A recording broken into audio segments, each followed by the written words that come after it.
एक छोटे से गांव में रामलाल नाम का एक बढ़ई रहता था। वह लकड़ी से खूबसूरत फर्नीचर और खिलौने बनाया करता था।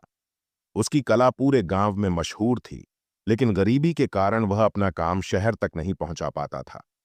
रामलाल का सपना था कि एक दिन उसकी कला दूर दूर तक जानी जाए, लेकिन हालात ने उसे मजबूर कर दिया। एक दिन उसकी पत्नी सुगना ने कहा, रामलाल, इस काम से हमारा घर नहीं चल रहा। तुम शहर जाकर कोई नौकरी ढूंढ लो।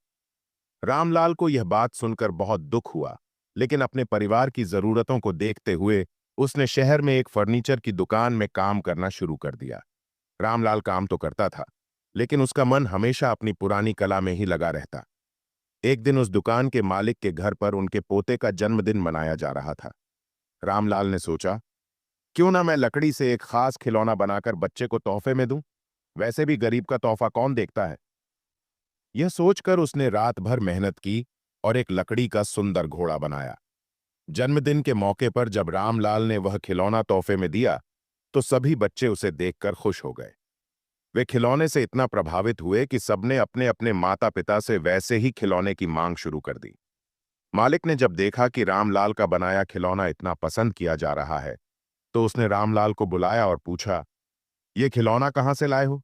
इतना अनोखा और सुंदर खिलौना तो मैंने कभी नहीं देखा। रामलाल मुस्कुराते हुए बोला, ये खिलौना मैंने खुद बनाया है। गांव में यही काम करता था, लेकिन गरीबी के कारण यहां नौकरी करने आ गया। मालिक ने यह सुनकर कहा, रामलाल, तुम्हारे पास तो बेमिसाल हुनर है। क्यों ना हम इन खिलौनों का व्यापार शुरू करें। रामलाल की आंखों में खुशी के आंसू आ गए।